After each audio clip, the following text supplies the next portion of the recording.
Welcome to the Canadian Principal Learning Network podcast. My name is Kristen Schmidt, and today we have the first episode in our newest series of podcasts. At the end of May, I had a wonderful opportunity to go to the 2016 Congress of the Humanities and Social Sciences hosted by the University of Calgary. I got to interview a few different researchers on their work and their projections on the future of educational leadership. On today's episode, you'll hear my interview with Dr. Robert Mizzi, a professor and researcher at the University of Manitoba. Dr. Mizzi works on a variety of topics related to educational leadership, including equity, identity, and diversity in education, educational policy, and globalization in education. This is the Canadian Principal Learning Network podcast.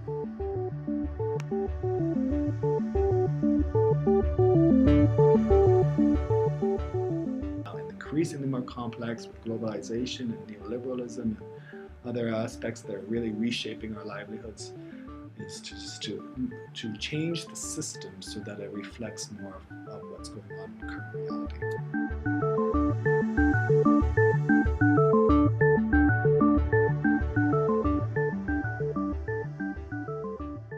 I'm Dr. Robert Mizzi, and I'm an assistant professor in the Department of Educational Administration, Foundations, and Psychology at the University of Manitoba.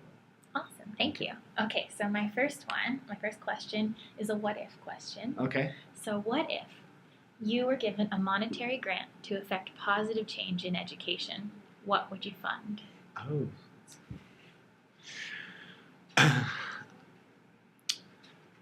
Any value? Mm-hmm. Okay. I actually would create more community schools. Oh.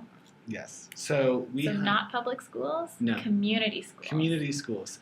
So community schools, we have a few of them in Winnipeg, Manitoba, and these are schools that include social services within the actual school, within the traditional school format. So you've got social services such as child welfare services, you've got recreational services, boys and girls clubs, things like that within the actual school.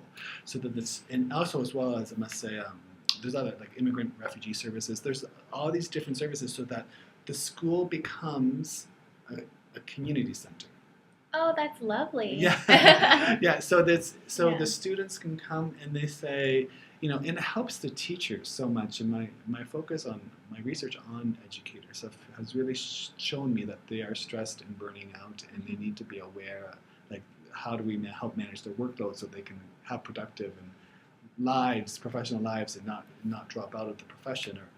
So, in one way, I think, is to have more community schools, so that when students come to the classroom and they're feeling stressed out because they have something happened at home and they don't know and they're still really feeling anxious, or perhaps they're new to Canada and they just don't quite get the language or they don't get the customs, the teacher can just say, well, why don't we work with the partners involved here? And those partners are just down the hall. Oh, yeah. And they come together and they are working together on helping the student thrive and survive whatever the issue is going on.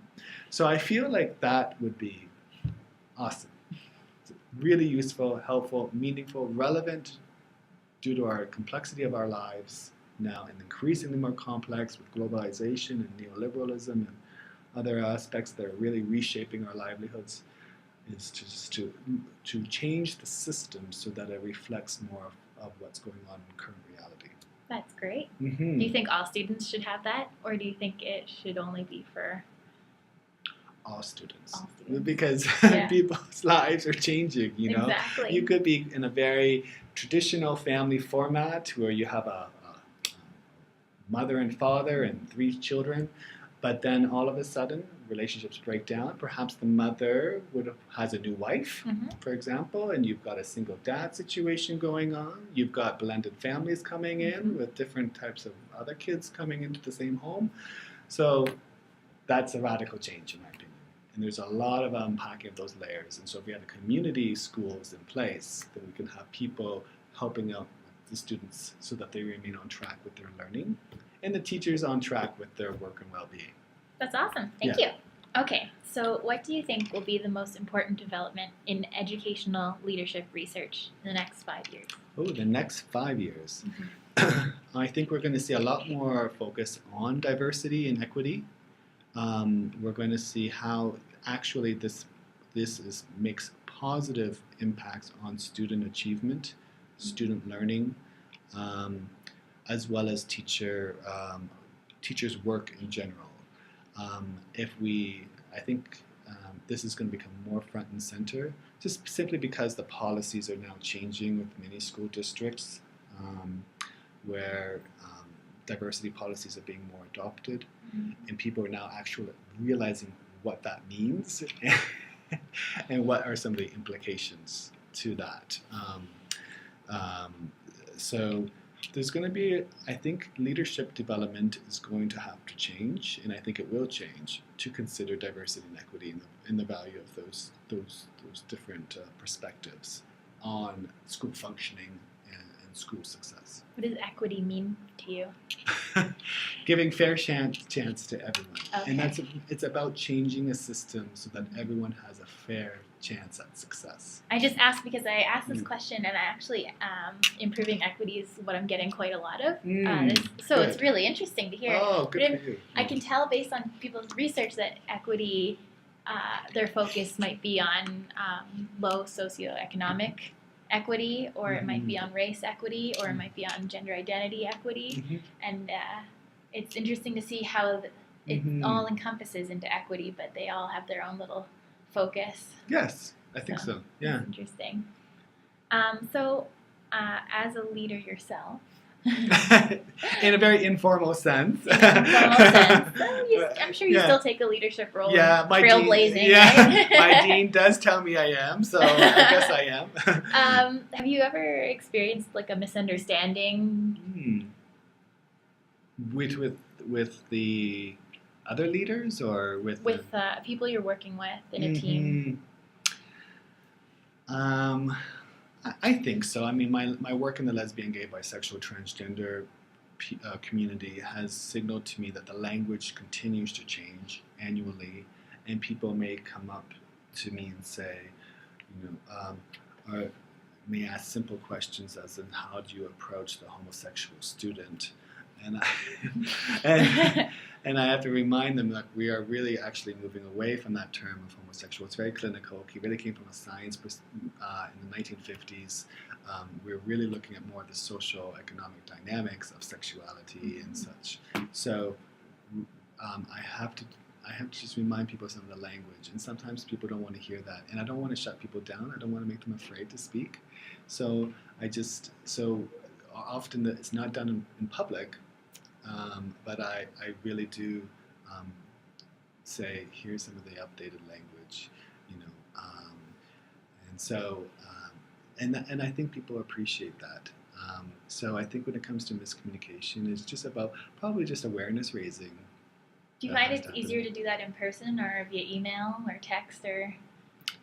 I like to do it in person, as much as it's a little bit anxiety for me. As technology encroaches, right? I just like to balance, what kind of effort you put into typing that email to say, versus maybe it's just easier to pick up the phone. Well, that's it. And I do, my first choice is to pick up the phone. Now, if I can't, I write very well, I feel, and I can write very clearly and very plainly and give some couple examples. So it really does depend on the issue somewhat. And it also depends on the relationship, too. If I feel like some people may interpret the message in a written form so that they're not feeling so anxious when the actual personal takes place, the case of personal interaction takes place, then I feel like I'll choose an email format. If I feel like they can handle it, we've got a good relationship, they know that I come from a good place, and meaningful space, so I'll just say something.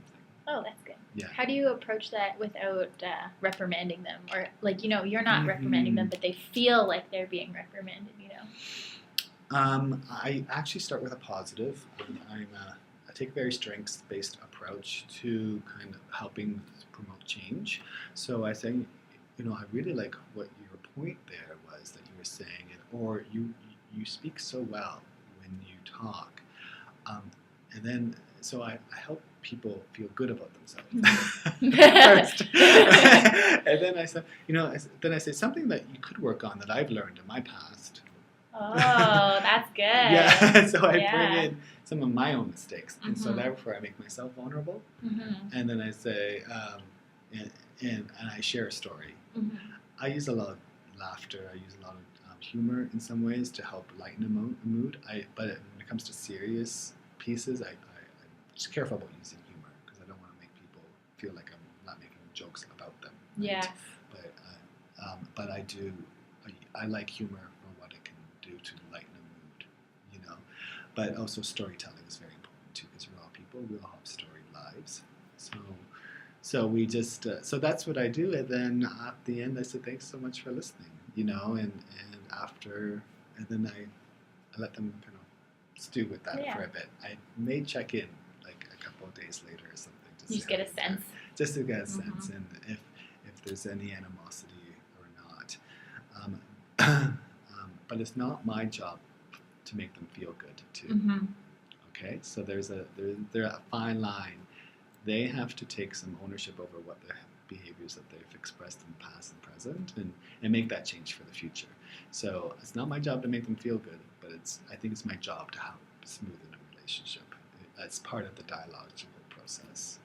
That's perfect leadership advice. I'm going to soak this in here. Good, I will. So if you had to finish this sentence, what would you finish it with? My biggest barrier to success is... It would be ignorance. I think that people are more aware of what their behaviors are, what they're saying, the world around them, then I can get at it. Like if they're more, I can get to where I think there could be some very success to a point that where I think the world needs to change to. Okay. So,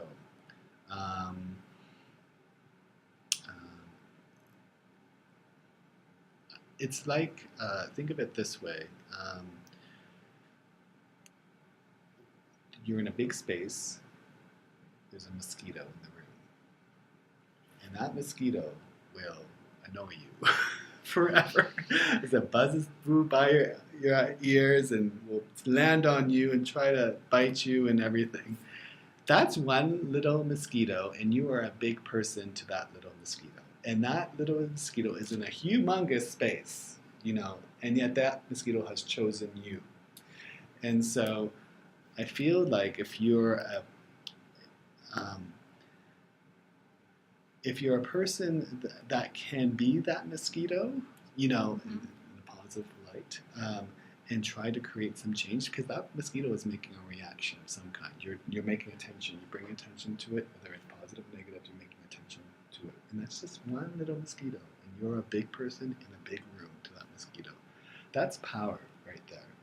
So if I can try to make changes so that people don't feel so ignorant that all of a sudden they want to smack that mosquito and instead engage that mosquito and try to, whatever way, whether it's just kind of dialogue or in some sort of just learning opportunity, a teach-in, then that's a powerful moment. Cool. Okay. That was awesome. I don't. Yeah. Okay. They're personal stories, right? Yeah, exactly. That's awesome. So do you have any research that you want to promote? Oh, thank you. I have a couple of projects right now if people are ever interested. One project, I look at teachers who cross borders to work in other countries. And this is particularly Canada has over 100 curriculum schools overseas for teachers to work at. But often, my research is showing that they are not prepared to work overseas. And they think that if they go through a Bachelor of Education program, they're ready to teach in China, Korea, Egypt, Ghana, and all these very, very foreign places. And when they arrive, because it's a Canadian curriculum school, they are to teach in a Canadian way without some sort of deconstruction of their identity. So my research just points to first that whole occurrence of being ill-prepared, as well as the occurrence of the teacher who is teaching in a Canadian way in a country that's not Canada. That's so interesting. I have several friends who have gone to Japan, and I studied abroad in Japan for my undergrad. Oh, nice. Yeah, and I see what you mean. I always wonder if I'm overqualified to teach there because they just want assistants to speak English. Right. But I've looked into teaching Ontario curriculum. Yeah, in Ontario has schools overseas. My research just points to some of the struggles. So I'm going to be moving toward pre-departure support to teachers and what that could look like in a way that's meaningful and helpful to teachers. Oh. So that's sort of look on the horizon for that coming down in the next couple of years. That would be awesome. And I also work with the gay, lesbian, bisexual community, and so I work with those who are educators who identify as gay men. And lately I have those who are immigrant as well. So they are immigrant gay male teachers coming into Canada to work, and what are some of their experiences. And that research has really pointed out that they really navigate homophobic and racist experiences in their schools and other larger educational workplaces. They're used to the homophobia based on their countries of origin. So if you come from Malaysia, India, Egypt, they're very, very staunchly homophobic countries. But they come to Canada, think this is a freedom, and one participant described it as a gay heaven. How in fact, he was misled, and a lot of my participants has been misled, and there's a lot of homophobia within Canadian schools and in Canadian workplaces that shocks them. So that was a surprise. They were not surprised with the amount of racism that they experienced because of wow, that's the stereotypes and the preconceived notions. Yeah, so that again goes back to pre-departure, goes back to how they prepared, what imagery, and because there's so little information shared from the Canadian Embassy in their home countries on immigration, they are going through pop culture as a way to inform them. Oh. And so when you see Canada in pop culture, you see lots of multicultural, very happy people. What are some examples of Canadian pop culture? Queer as Folk is an American television show that was filmed in Toronto. So people who I've worked with in my study, they clearly identified Queer as Folk as a TV program that they sought out, looked out as to where it was filmed, and they saw it was filmed in Toronto, and they said, this is where I need to go. That's interesting. But they were surprised to learn that there's racism within the gay lesbian community as well as external, and that's so there was multiple surprises, which causes people to really react, perhaps, and it affects their job. For sure. Like they may not be less willing to integrate within the school community, engage with other colleagues, perhaps disclose their identity because they're afraid that they may be kicked out of the country. So there's a lot of this. It's all the emotional labor you put into it, right? Exactly. That's and they totally don't unseen. Exactly. Yeah. There's so much, and I like to see a little bit more of an inclusive workspace that considers non-Western ways of knowing and non-Western ways of teaching and being at work, in order to consider, life. Because given Canada is increasingly multicultural, increasingly globalized, we have to consider the old way isn't going to be working here. So is there any specific teaching practice or? I think Indigenous ways of knowing is a really useful start. We can really learn from our Indigenous population of Canada in a ways that can help inform and lead some of the non-Western approaches to education, but also engaging just everyday work practice of, instead of saying, hello, welcome to your class, why not say that in another language, for example. In that way students and colleagues can just start to sharpen their skills of another language, especially if you have a high demographic of students from a certain ethnic group. Mm-hmm. So it really does help. I think hiring immigrant educators, for example, and queer LGBT educators, and in the blending of those identities as well, really does send a message to students that diversity is welcomed. Yeah. It's amazing the effects. There's a lot of research that points to this area, this to this notion. And so I feel like if we had that in place, I think more and more diverse teachers hired at the post-secondary as well as at the elementary and as in the adult in the community in general, I think we can get some really neat things happening. I think so too. And I think they will be the leaders to share how the system has to change. Yeah. So. Cool. Mm-hmm. Well, those are my questions. Oh, well done. Thank you so much. That was awesome. Oh, good. I'm glad that was helpful. Definitely.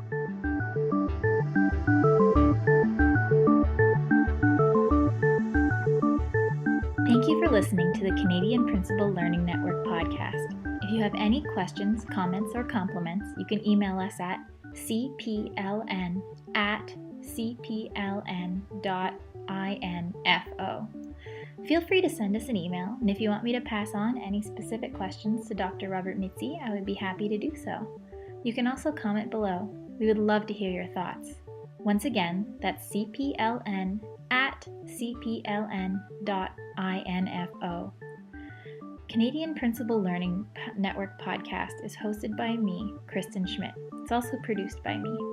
It's a collaboration with the Canadian Principal Learning Network and the University of Ottawa, supervised by Dr. Stephanie Chitpin.